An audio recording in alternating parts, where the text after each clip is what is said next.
drop bracket first, and then you can go and work on the front of the truck.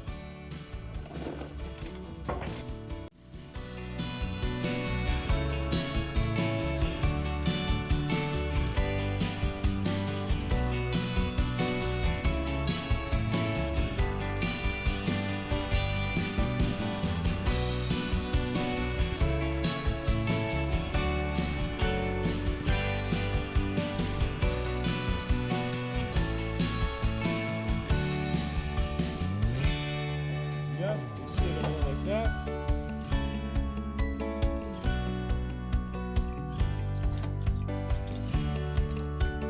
And then seeing as how we have bolts that go through and through and not bolts that go on one side, not 4 bolts, we gotta use those dowel pins on the side to keep the whole thing square so that it doesn't sandwich the bracket.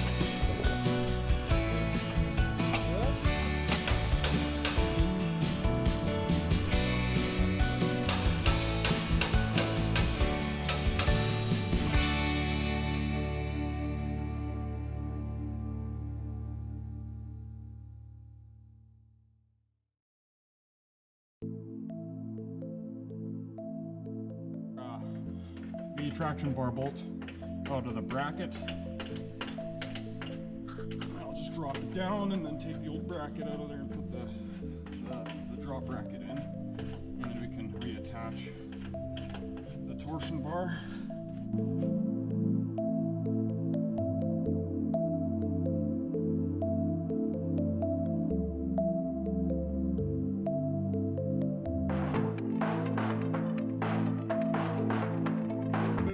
Bolts on top of the traction bar bracket,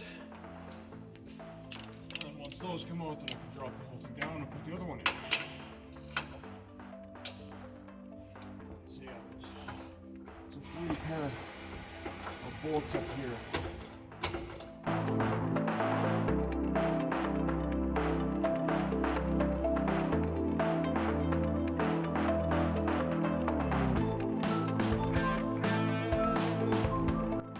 I'm installing the new traction bar bracket now.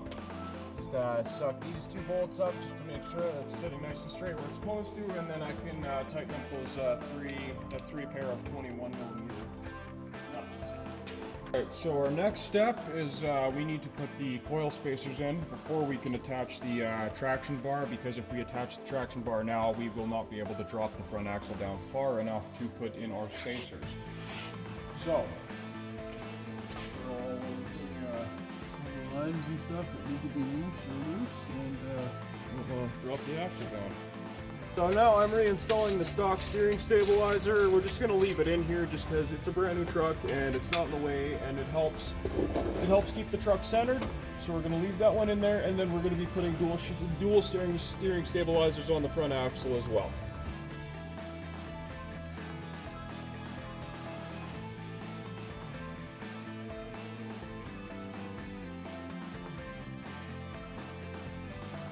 Alright, so before we put the wheels on, I'm going to run you through a little bit about what we did on the front end here. So as you can see, we lifted the truck about 4 inches. That's about a 4-inch block right there. So what we had to do is we had to disconnect this, the steering stabilizer, and we had to put 2-inch blocks in there just to keep everything nice and level and the way it should be. And then we had to remove the torsion, the traction bar that came down, and then we had to remove the factory traction bar bracket and put an aftermarket drop bracket on, so that the truck will sit nice and square and nice and level, and it won't be too side to side on anything. Once all that was nice and loose, all said and done, we dropped the axle down, we put our spacers in, and then we basically bolted everything back together. And then as for the shocks here, we didn't put aftermarket shocks in just because this is a quick and easy lift kit. We just put shock spacers in down there.